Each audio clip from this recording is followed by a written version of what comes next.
Irritable bowel syndrome is a chronic, episodic intestinal disorder characterized by abdominal pain and altered bowel habits, affecting 1 in 7 Americans, though most go undiagnosed.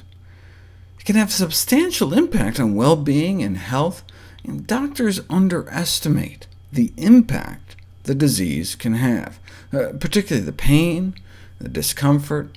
Using some measures, the health-related quality of life of irritable bowel sufferers can rival those of much more serious disorders, such as diabetes, kidney failure, and inflammatory bowel disease.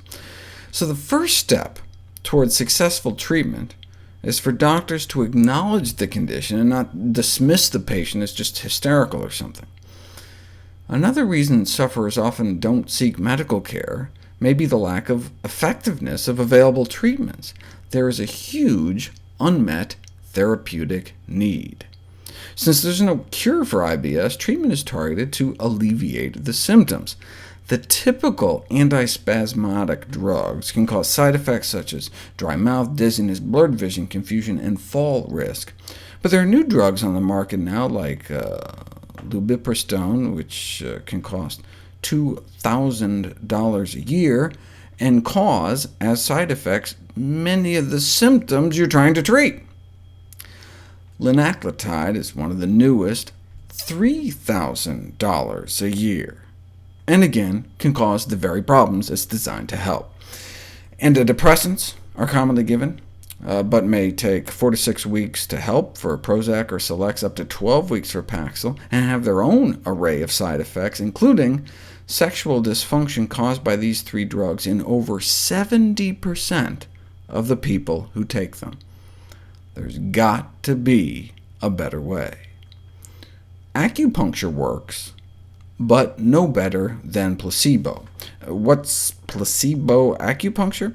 It's where you poke people with a fake needle away from any known acupuncture points, yet that worked just as well as real acupuncture, showing the power of the placebo effect. I've talked about the ethics of so many doctors effectively passing off sugar pills as effective drugs, who argue the ends justify the means. There's actually a way to harness the placebo effect without lying to patients, though. You tell them it's a sugar pill. Patients with irritable bowel syndrome were randomized to either get nothing or a prescription medicine bottle of placebo pills with a label clearly marked placebo pills. Take 2 pills twice a day. I kid you not. And lo and behold, it worked. That's how powerful the placebo effect can be for irritable bowel. They conclude that for some disorders, it may be appropriate for clinicians to recommend that patients try an inexpensive and safe placebo. Indeed, sugar pills probably won't cost $3,000 a year, but is there a safe alternative that actually works? 9 randomized placebo-controlled studies have found peppermint oil to be a safe and effective treatment for irritable bowel syndrome. A few adverse events were reported, but were mild and transient in nature, such as a peppermint taste, peppermint smell, and a cooling sensation around one's bottom. Whereas in some of the head-to-head peppermint versus drug studies, some of the drug side effects were so unbearable they had to drop out of the study. This suggests that it might be a reasonable approach for clinicians to treat IBS patients with peppermint oil as a first-line therapy before trying anything else. Now, the longest trial only lasted 12 weeks, so we don't know about long-term efficacy, though the benefits may last at least a month after stopping, thought perhaps to be due to lasting changes in our gut flora.